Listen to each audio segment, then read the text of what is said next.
राम राम जी, क्या हाल है सारे का। रियल इंडिया चैनल पर आप सारे साथियों स्वागत है। और भाई आज आपके लिए जो है 5 बड़ी अपडेट लेकर के आया हूँ। वो अपडेट जो हरियाणा में कर्मचारियों को लेकर के रहने वाली है साथियों। तो अपडेट क्या कुछ रहने वाली है, अपडेट जानने के लिए वीडियो को शुरू से अंत तक जरूर देखिएगा। और भाई वीडियो को ज्यादा से ज्यादा साथियों तक शेयर जरूर कीजिएगा ताकि सभी साथियों को अपडेट मिल सके। और जो साथी भाई चैनल पर नया आता है तो चैनल को सब्सक्राइब जरूर कर ले, अपने साथियों से चैनल को सब्सक्राइब जरूर करवाए ताकि तो इसी तरह से आपको अपडेट मिलती रहे। तो चलिए साथियों शुरू कर लेते हैं बिना टाइम वेस्ट के वीडियो। तो साथियों सबसे पहली अपडेट आपको दिखा देते हैं जो कि आज के न्यूज़पेपर में लगी है। आप देख सकते हैं भाई हरियाणा सरकारी विभागों को जारी करेगी 1,20,000 कर्मचारियों जॉब सिक्योरिटी देने के एसओपी। तो भाई आज जो है विधानसभा का जो सत्र है और उसमें सारी कुछ जो कार्यवाही होनी है भाई आप देख सकते हैं। तो ये आप देख सकते हैं भाई अगर रेगुलर पोस्ट नहीं है तो दूसरी पोस्ट सर्जित की जाए, वित्त विभाग से मंजूरी ली जाए। ये जो है उम्मीदवार है उनके द्वारा जो भेजे गए थे दैनिक सवेरा को आग्रह। और अब खबर पर सीधा चर्चा कर लेते हैं। तो वही मुख्यमंत्री नायब सिंह सैनी की हरियाणा सरकार ने 1,20,000 कच्चे कर्मचारियों को 58 साल तक जॉब सिक्योरिटी देने का अध्यादेश अधिसूचित किया था। और इस कानून के तहत कुछ विभागों में कुछ कर्मचारियों को जॉब सिक्योरिटी दी है। इसका एक कारण है कि मुख्य सचिव की तरफ से विभागों को स्टैंडर्ड ऑपरेटिंग प्रोसीजर यानी एसओपी जारी नहीं किया गया था। और अध्यादेश में लिखा था कि सरकार बाद में नियम बनाएगी। ये नियम भी अभी तक नहीं बनाए गए हैं। और अब विधानसभा का सत्र 13 नवंबर से शुरू हो रहा है तो सरकार ने इस अध्यादेश को विधेयक के तौर पर बदलने का फैसला लिया है। तो विधेयक पारित होने के बाद राज्यपाल की मंजूरी से यह स्थायी कानून बन जाएगा। और अब मुख्य सचिव डॉक्टर विवेक जोशी सभी प्रशासनिक सचिवों, विभागाध्यक्षों, जिला उपायुक्तों और अन्य को एसओपी जारी करने जा रहे हैं। इसमें प्रावधान किया जा रहा है कि अगर कोई रेगुलर पोस्ट उपलब्ध है तो इन कर्मचारियों को रेगुलर पोस्ट के विरुद्ध जॉब सिक्योरिटी दी जाएगी। और अगर कोई रेगुलर पोस्ट नहीं है तो नई पोस्ट सर्जित करनी होगी। इसके लिए वित्त विभाग से मंजूरी लेनी होगी, मगर जॉब सिक्योरिटी की तारीख 16 अगस्त 2024 से शुरू हो जाएगी। तो भाई कर्मचारियों को करना होगा आवेदन, विभागाध्यक्ष को चेकिंग करनी होगी। भाई एसओपी में प्रावधान किया गया है कि संबंधित कर्मचारी को निर्धारित प्रोफार्मा में आवेदन करना होगा और विभागाध्यक्ष इस जानकारी को वेरीफाई करेंगे और आगे कार्रवाई के लिए भेज देंगे। तो विभागाध्यक्ष फिर विस्तृत जांच करेंगे और निर्णय लेंगे। वे सुनिश्चित करेंगे कि क्या विभाग में पद उपलब्ध है या सर्जित कर लिया है। यदि पद या नौकरी की भूमिका का नामकरण मौजूदा स्वीकृत नियमित पदों से अलग है तो अलग नामकरण, वेतनमान, शैक्षणिक योग्यता और कर्तव्यों की प्रकृति सहित में जो अतिरिक्त पद के सृजन का प्रस्ताव वित्त विभाग को भेजा जाएगा। तो अध्यादेश के तहत आने वाले कर्मचारियों का कैडर उसी पद पर कार्यरत नियमित कर्मचारियों से भिन्न होगा। और हरियाणा सिविल सेवा सामान्य नियमों के प्रावधान के अनुसार सभी कर्मचारियों की सेवा की जो है पुस्तिका भी तैयार की जाएगी। तो ग्रुप डी कर्मचारियों का दावा 8,000 पद रिक्त, दूसरी मेरिट सूची जो है जारी की जाए। भाई हरियाणा कर्मचारी चयन आयोग ने 17 अक्टूबर को जो है ग्रुप सी और ग्रुप डी पदों के चयन सूची जारी की थी। और इसमें ऐसे उम्मीदवार शामिल जो ग्रुप डी में पहले से कर्मचारी नियुक्त थे मगर अब उन्होंने जो ग्रुप डी की नौकरी छोड़कर ग्रुप सी की नौकरी प्राप्त कर ली है। तो हालांकि जो हरियाणा कर्मचारी चयन आयोग ने ऐसा कोई डाटा जारी नहीं किया है जिससे पता चल सके कितने उम्मीदवार ग्रुप सी और ग्रुप डी के जो है रिपीट चयनित हुए हैं। मगर ग्रुप डी के बचे हुए उम्मीदवारों का दावा है कि ग्रुप डी के लगभग 8,000 पद रिक्त हैं। और उन्होंने दैनिक सवेरा पूछने पर दावा किया कि उन्होंने आयोग के लिस्टों का मिलान किया है और उससे आंकड़ा 8,000 निकलकर बाहर आया। तो उन्होंने कहा कि तत्कालीन मुख्यमंत्री मनोहर लाल और तत्कालीन चेयरमैन भोपाल सिंह खत्री ने घोषणा की थी कि पहले ग्रुप सी पदों का रिजल्ट निकाला जाएगा, उसके बाद डी का निकाला जाएगा। उम्मीदवारों ने मनोहर लाल और भोपाल सिंह खत्री घोषणा का वीडियो भी दैनिक सवेरा पास भेजा जिसमें वो कह रहे हैं कि पहले ग्रुप सी का रिजल्ट निकाला जाएगा, बाद में डी का निकाला जाएगा। और उम्मीदवारों ने दैनिक सवेरा को बताया कि मगर आयोग ने ग्रुप सी और ग्रुप डी का रिजल्ट जो है मार्च में जारी कर दिया था। अब 17 अक्टूबर को ग्रुप सी के रिजल्ट में मार्च में चयनित ग्रुप डी के उम्मीदवार रिपीट चयनित हुए। उन्होंने मांग की है कि ग्रुप डी के रिक्त पदों पर मेरिट अनुसार चयन सूची जारी की जाए। हालांकि आयोग ने एक बार रिजल्ट जो है घोषित कर दिया है तो वह अपने पास यह सूचना जारी नहीं करेगा। तो भाई सरकार अगर आयोग को कहे कि इतने पदों के लिए चयन सूची भेजी जाए तो आयोग सूची जारी कर सकता है। भाई चयनित उम्मीदवारों को मिल रहे ज्वाइनिंग खा रहे धक्के। तो भाई हरियाणा कर्मचारी चयन आयोग ने गत 17 अक्टूबर को ग्रुप सी और ग्रुप डी की जो चयन सूची जारी की थी। मुख्य सचिव ने सभी विभागों को जो निर्देश दिए थे कि चयनित उम्मीदवारों को बिना दस्तावेज के जांच और बिना मेडिकल सर्टिफिकेट के तुरंत ज्वाइन कराया जाए। कुछ विभागों में ज्वाइनिंग हो चुकी है मगर कई उम्मीदवार धक्के खा रहे हैं। तो कुछ उम्मीदवार दैनिक सवेरा पास मैसेज भेजकर अपनी पीड़ा बता रहे हैं। एक महिला उम्मीदवार ने लिखा कि वह 8 महीने की गर्भवती है और उसका चयन लॉ एंड लेजिस्लेटिव विभाग में हुआ है तो मगर उसे ज्वाइनिंग नहीं दी। अब वह चक्कर नहीं काट सकती। इसी कारण जो है Haryana state legal services authority के चयनित उम्मीदवारों ने दैनिक सवेरा पास मैसेज भेजकर कहा कि उनकी ज्वाइनिंग नहीं हुई है।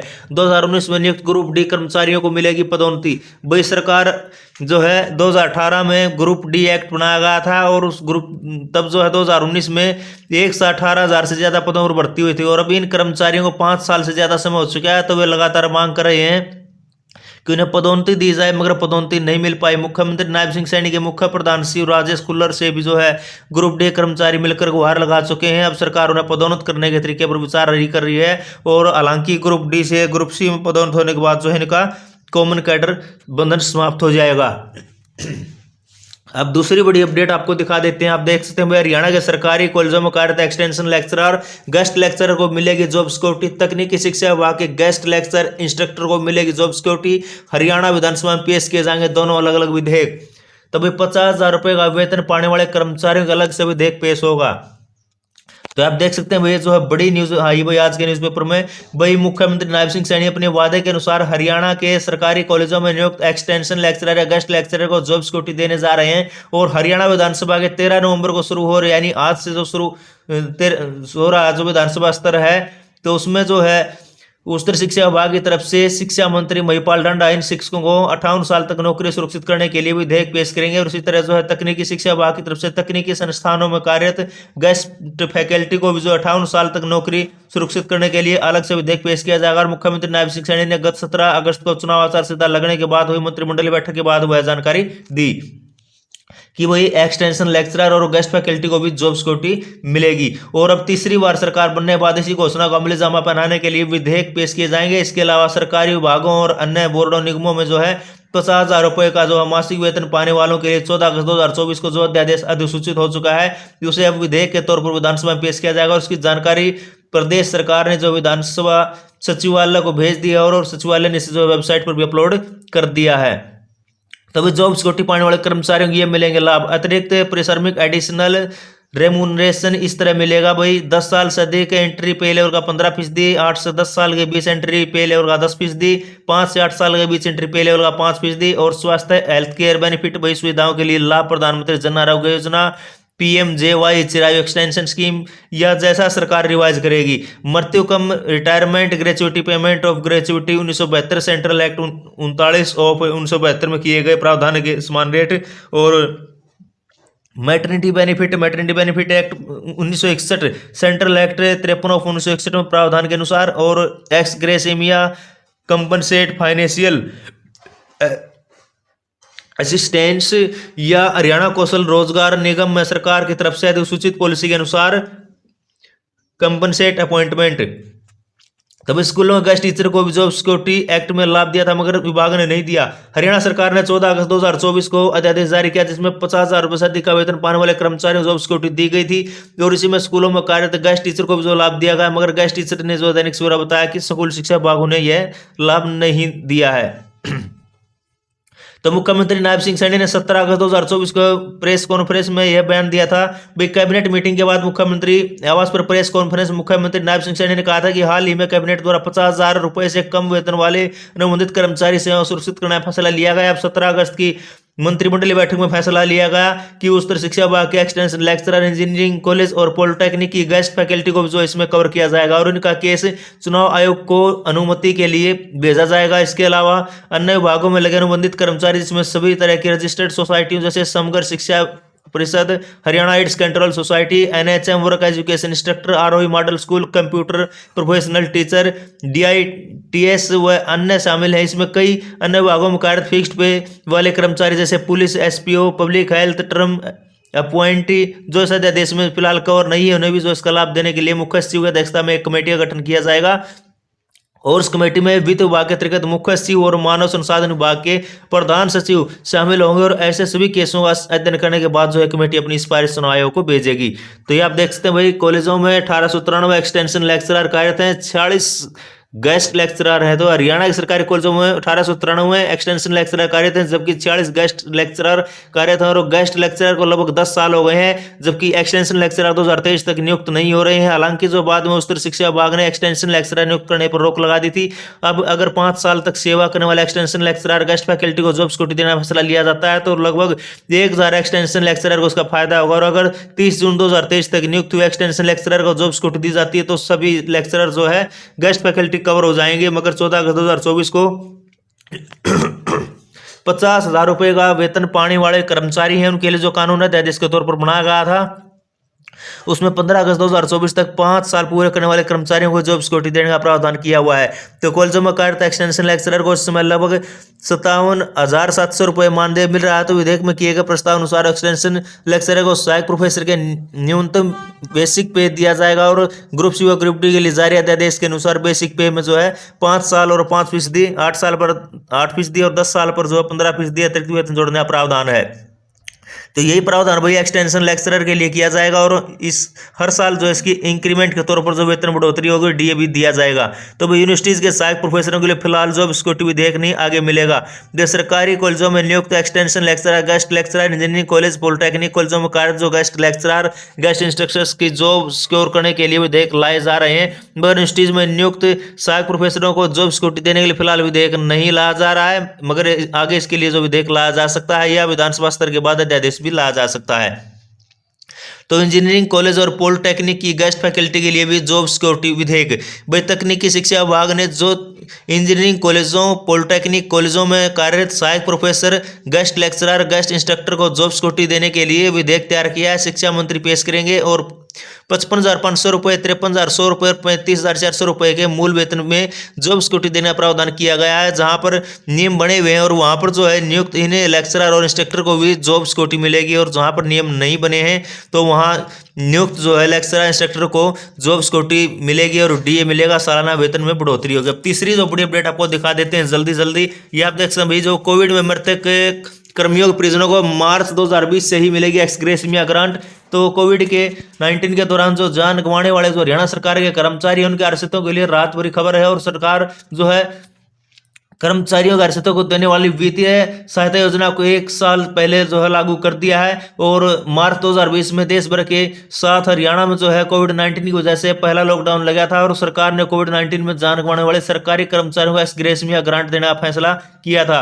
पूर्व की मनोहर लाल सरकार ने जो है 1 मार्च 2021 से इस योजना को लागू किया था। इसमें बड़ी संख्या में कर्मचारी आश्रित इस योजना से बाहर हो गए, जिनकी मौत मार्च 2021 से पहले हुई थी। तो विभिन्न कर्मचारी संगठनों द्वारा भी इसकी मांग उठाई जा रही थी, और इसी वजह से अब जो सरकार नायब सरकार है जो उन्होंने जो है इस योजना को संशोधित किया, और अब 1 मार्च 2020 से इस योजना का जो लाभ जो प्रदेश में लागू होगा।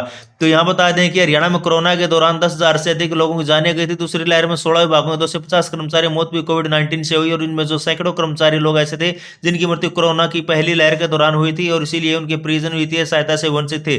सांसद और विधायकों के माध्यम से राज्य सरकार के पास जब यह समस्या पहुंची, तो मुख्यमंत्री ने मानव संसाधन विभाग को योजना का दायरा जो बढ़ाने के निर्देश दिए। तो कोविड-19 में मरने वाले कर्मचारियों में सबसे अधिक शिक्षा विभाग के 115, बिजली विभाग के 50, शहरी स्थानीय निकाय विभाग के 15 कर्मचारी शामिल हैं। इसी तरह स्वास्थ्य विभाग के 10, परिवहन और शिक्षा विभाग के 9 और पब्लिक हेल्थ, सिंचाई और पीडब्ल्यूडी विभाग के 9 कर्मचारियों की जो है जान गई थी। अब जो है चौथी बड़ी अपडेट आपको दिखा देते हैं। वीडियो बहुत ज्यादा लंबी हो रही है भाई, तो आप देख सकते हैं प्रदेश के 56% कॉलेजों में प्रिंसिपल नहीं, पदोन्नति व सीधी भर्ती दोनों अटकी। लापरवाही नियमों में संशोधन नहीं कर पाया उच्च शिक्षा विभाग, एचपीएससी को नहीं भेजी मांग। तो प्रदेश के 56% सरकारी कॉलेजों में प्रिंसिपल नहीं है, और प्रदेश के कुल 184 कॉलेजों में जो है 104 कॉलेज प्रिंसिपल की बाट जो रहे हैं, और काम चलाने के लिए सहायक प्रोफेसरों को अतिरिक्त कार्यभार दिया गया है। उच्च शिक्षा विभाग की कार्यप्रणाली के चलते पद खाली हैं, और लंबे समय से ये नए तो जो है सहायक प्रोफेसरों की पदोन्नति हुई और नए प्रिंसिपल के पदों पर सीधी भर्ती हो पाई। तो इसका नतीजा यह है कि पिछले कई साल से जो कॉलेजों को मुखिया नहीं मिल रहे हैं, और कॉलेजों में जो है विद्यार्थियों की संख्या लगातार घट रही है। उच्च शिक्षा विभाग के कॉलेज प्रिंसिपल के लिए 75% पद पदोन्नति से भरे जाएंगे, जबकि 25% पदों को सीधी भर्ती से भरा जाएगा। तो कॉलेज शिक्षकों का कहना है कि 2013 के बाद से ही जो है विभाग की ओर से प्रिंसिपल की सीधी भर्ती नहीं की गई, और इसमें जो पहले 25% जो है पदों को सीधी भर्ती से भरा जाता था, शेष पदों को पदोन्नति से भरा जाता था। सीधी भर्ती को लेकर के उच्च शिक्षा विभाग की ओर से इस बार कोशिशें की गई, लेकिन प्रस्ताव ठंडे बस्ते में रहे। इसलिए एचपीएससी के पास जो है प्रिंसिपल पदों की भर्ती की मांग जो है नहीं गई हुई है और सूत्रों का दावा कि यूजीसी द्वारा तय किए गए मानकों को लेकर उच्चतर शिक्षा विभाग जो नियमों में संशोधन नहीं कर पाया, जिसके कारण यह भर्ती अटकी हुई है। भाई जो डेपुटेशन पर चल रहे अध्यापक उनकी समावधि भाई 31 मार्च तक भाई बढ़ा दी गई है। ये जो है एक बड़ी अपडेट है। और अब आपको जो है 5वीं बड़ी अपडेट दिखा देते हैं भाई क्या कुछ है। और ये आप देख सकते हैं भाई स्वास्थ्य विभाग में जो पदोन्नत कर्मचारी अधीक्षकों से होगी रिकवरी, बड़े पेमेंट की अधिसूचना जारी नहीं की, 4600 के बजाय 4200 पेमेंट ही रखा। तो भाई 40 कर्मचारी 2016 में हुए थे पदोन्नत। ये आप देखते हैं भाई स्वास्थ्य विभाग में 2016 में उप अधीक्षक के पद से अधीक्षक के पद पर पदोन्नत हुए 40 कर्मचारियों को अपनी अधिक राशि लौटानी होगी और सरकार की तरफ से पे बैंड बढ़ाने की अधिसूचना जारी नहीं की गई थी। इसके बावजूद जो अधीक्षक बने कर्मचारी नए पेमेंट के अनुसार वेतन निकालते रहे और अब स्वास्थ्य सेवाएं महानिदेशक ने इन सभी से जो रिकवरी के आदेश दे दिए हैं। केवल यमुनानगर और पानीपत में कर्मचारी जो पुराने पेमेंट के आधार पर वेतन निकाल रहे थे, 40 कर्मचारी अधीक्षक के 40 कर्मचारी भाई जो उप अधीक्षक पद से अधीक्षक के पद पर पदोन्नत हुए थे और उनकी पदोन्नति के बाद 93,000 रुपये 34,800 रुपये प्लस 4600 ग्रेड पे में रखा गया था। तो इस वेतन को जो प्रदेश सरकार के वित्त विभाग से अधिसूचित नहीं किया, मगर ये कर्मचारी इस वेतन पर वेतन लेते रहे। तो वही सरकार ने कुछ समय पहले आदेश जारी किए थे कि जनवरी 2016 से उप अधीक्षक के पद से अधीक्षक के पद पर पदोन्नत हुए कर्मचारियों को 4600 के बजाय 4200 पे बैंड में जो है रखा गया है। और इन आदेशों के बाद जो है अब सरकार इन कर्मचारियों से उस राशि की रिकवरी करने जा रही है जो इन कर्मचारियों के निर्धारित पेमेंट से ज्यादा पेमेंट पे मिलती थी। Civil surgeon doctor Gopal Goyal ने बताया कि यदि ऐसा पत्र जारी हुआ तो तुरंत इसकी रिकवरी की जाएगी। तो ये आप देख सकते हैं भाई स्वास्थ्य सेवा महानिदेशक ने जारी किया पत्र। स्वास्थ्य सेवा महानिदेशक ने प्रदेश के सिविल सर्जन और मलेरिया निदेशक को पत्र लिखकर उनके अधीन काम कर रहे सभी अधीक्षकों से उस राशि की रिकवरी करने को कहा है जो इन कर्मचारियों को ज्यादा मिली है और इस राशि की रिकवरी पर इसकी सूचना तुरंत मुख्यालय में भिजवाने के लिए भी जो है कहा गया है। तो पत्र में कहा गया है कि संबंधित कर्मचारियों से इस राशि की रिकवरी में देरी का जो है घोर लापरवाही माना जाएगा। यमुनानगर और पानीपत जिले अपवाद है वही। तो यमुनानगर और पानीपत जिले के सिविल सर्जन को स्वास्थ्य सेवा महानिदेशक ने पत्र नहीं भेजा और उसकी वजह यह है कि इन दोनों जिलों में जो है सिविल सर्जनों के उप अधीक्षक के पद से जो है अधीक्षक के पद पर पदोन्नत हुए कर्मचारियों को 4600 बैंड दिया ही नहीं और इन दोनों जिलों के जो उप अधीक्षक से अधीक्षक बने कर्मचारियों को 4200 के पे बैंड पर ही रखा गया था। ये जो कर्मचारी जुड़ी हुई 5 बड़ी अपडेट थी। वीडियो अगर आपको पसंद आए तो वीडियो को लाइक कर दें, शेयर करें और जो है कमेंट जरूर करें भाई। तो फिर मिलेंगे एक नई लेटेस्ट अपडेट के साथ। इसी के साथ जय हिंद जय भारत।